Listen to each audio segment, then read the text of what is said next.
Dahil nga nalalapit na naman ng Kapaskuhan, sobrang benta ng mga mugs printing, yung mga sublimation printing ng mga mugs, etc. ng mga sublimation, mga tote bag, kung ano pa, mga t-shirt printing. So syempre para meron kayong maipakita sa customer ng mga design ninyo, no, dito na papasok yung mock-ups design or yung parang pinaka virtual product ninyo na samples. So ngayon sa video na to, no, tuturuan ko kayo kung paano gumawa ng mock-ups or yung digital nga na design ng inyong mga product. So dito lang tayo gagawa sa Canva. Ito yung pinakamadali lang na method, no, sa Canva. Dito napakadali, drag and drop lang. At kung gusto nyong mag-avail ng Canva Pro, i-message nyo lang ako sa aking Facebook page. Dito sa Canva Pro, under dito ng apps, dito no, makikita nyo dito sa apps, meron ditong mock-ups, no. So etong mga mock-ups na to, medyo hindi nyo magagamit yung mga ibang design dito kapag ka hindi kayo naka-Canva Pro. Kung gusto nyong mag-avail ng Canva Pro, i-message nyo lang ako. Dahil yung may mga makikita kayo ditong mga crown, ayan no, yung mga ginto-ginto dyan na crown, ayan, magagamit mo lang to kapag ikaw ay naka-Canva Pro. So eto, click natin to, etong mugs na to, no, ganito lang magawa ng mga mock-ups or yung parang pinaka-sample ninyo. Click nyo lang tong select pag may napili na kayo na sample, tapos i-click nyo lang yung upload. Dito mag-upload kayo ng mga design na gagamitin ninyo. So syempre, i-upload nyo yung inyong mga design. Eto, no, sa sampulan natin, etong mga Christmas 3D design natin. Eto, binibenta ko rin to, yung mga 3D design na to, ng mga pang mugs printing.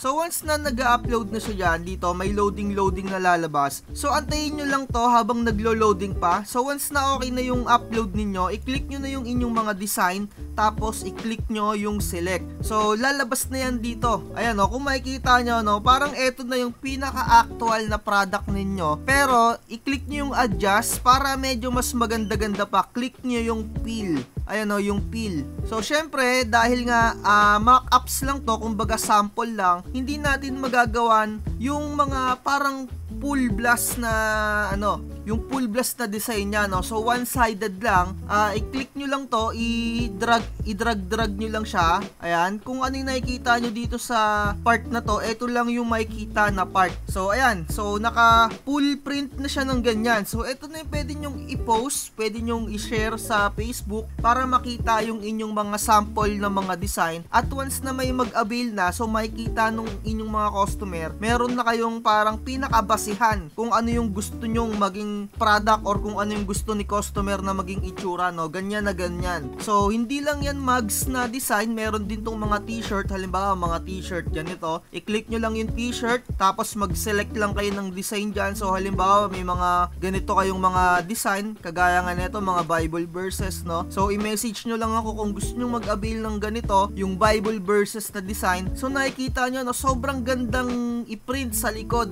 netong design na to, no. Ayan, no, napakaangas, no. Kung gusto nyo i-adjust nyo ng konti ng ganyan, tapos i-save nyo, ayun, no, 'di ba? So meron na kayong parang pinaka-actual na product ninyo. Pwede nyo na tong i-save. So para kuhain nyo to, no, i-click nyo lang yung save mock-ups. So antayin nyo lang mag-loading yan, tapos click nyo yung download. So meron na kayong pinaka-product, no, ayan na. So pwede nyo tong i-post sa inyong mga Facebook page. Tapos halimbawa magustuhan ni client yung ganyan. So 'di ba, napakaganda. Meron na kayo kagad na actual product. So hindi lang to sa mga t-shirt, hindi lang sa mga mugs, meron din dito mga mga ganyan, no. So halimbawa mga ganito yung product ninyo, i-click nyo lang yung napili yung design doon, tapos i-click nyo yung pinaka-actual na design. So ayan, 'di ba? Meron na kayong pinaka-actual, i-save nyo lang ulit. Napakadali lang, drag and drop lang dito sa Canva. Next video ipapakita ko naman sa inyo kung hindi kayo mag-a-avail ng Canva, ganito. So kapag hindi naman kayo na Canva Pro, kagaya nga nitong account ko na to, makikita nyo, naka-free lang siya. Tapos i-click nyo yung apps, i-click nyo yung mock-ups. So hindi nyo mapipili etong mga pinili natin kanina, no. Ayan, no. So mapipili nyo man lang, pero tignan natin kung magagamit natin, no. Tignan natin. So nag-upload muna ako ng design, testingin natin kapag hindi kayo naka-Canva Pro. So ayan, no, ganyan. So ma-adjust din natin, na-adjust, okay. Ayan, no, na-adjust na natin. So i-click natin yung Save with Canva Pro. Ayun, no, hindi nyo magagamit, no. Makikita nyo lang dito ng ganyan. Makikita nyo lang dito yung pinaka-actual na mockups, pero hindi nyo siya masisave kasi kailangan nyo ng Canva Pro. Pero meron pang isang way para gumawa kayo ng mockups, which is eto yung pinaka-old school, no, yung gamit ay Photoshop. So mag-move tayo sa isang video. So etong video na to, no, etong nakikita nyo na sa screen, eto yung mga old school na paggawa ng mockups, no. So sa pamamagitan ng Photoshop. So kung hindi ka nga masyado magaling sa Photoshop kagaya ko, mas prepared ko talaga yung paggamit ng Canva. So kagaya nga neto, i-open lang natin etong t-shirt mockups na para sa likod yung design. So antayin lang natin mag-loading yung Photoshop natin, no. So eto nga, no, eto yung t-shirt back design. Kung gusto niyo yung mga t-shirt ninyo na gawa ng mockups, eto yung mga old school na paraan. So i-click nyo dito para mapalitan nyo yung kulay ng inyong mga damit. Ayan, kung gusto niyo maging white, kung gusto niyo maging blue, or kung gusto niyo maging medyo ganyan, dirty white, or kung ano mang kulay yan, 'di ba, no? So kung gusto niyo maging dilaw, ayan, papalitan nyo. Eto yung pinaka old school na paggawa ng mockups, no. So sa pamamagitan nga ng Canva, medyo pinadali lang siya. So kasi dito, etong mismong files na to, etong mismong Photoshop files na to, gagawin mo pa talaga to from the zero. So kung wala kang ganitong pinaka-template na, mahihirapan ka, no. So kung gusto nyong i-avail etong template din ng Photoshop na to, i-message nyo lang ako sa aking Facebook page.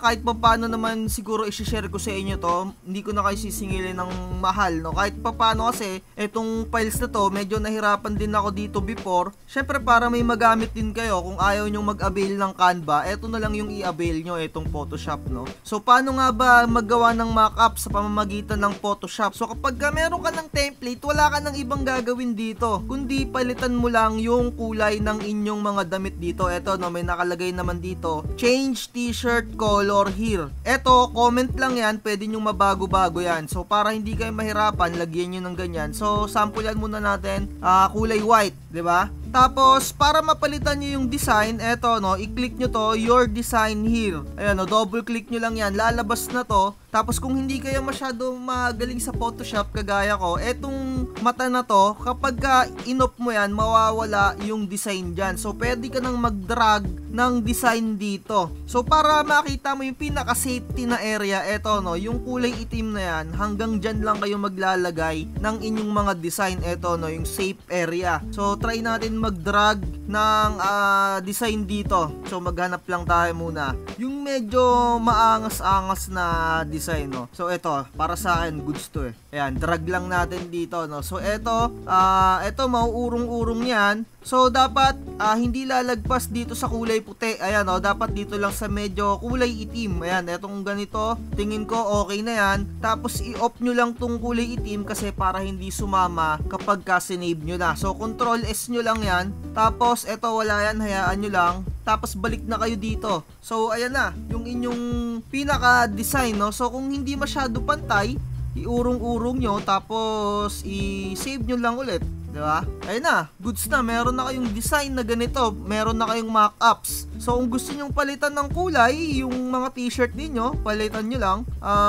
Eto, no, change t-shirt color. Tignan nyo kung ano yung maganda sa design na yan. Ayan, no, nasa sa inyo kung anong kulay yung inyong gagamitin, di ba? Pero para sa akin, itong ganitong design ay okay to para sa kulay puti na t-shirt. So ayun lang, sana natuto kayo maggawa ng mockups sa Canva na pinakamadali lang. Magre-research ka lang doon ng kung anong gagamitin mo, kung mugs, mga tote bag, mga cellphone, or mga t-shirt, mga polo shirt, no, nandun sa Canva. Kailangan mo lang maging Canva Pro para magamit mo yung mga ibang design doon. Or kung gusto mo dito naman sa Photoshop na pinaka old school kung paano gumawa ng mockups, syempre kailangan marami kang mga Photoshop file. Meron kang pang front, meron kang pang back, meron kang mga long sleeve, mga polo shirt, ayan no, kailangan meron kang mga ganyan para makapaggawa ka ng mock-up. So kung meron kang mga mugs,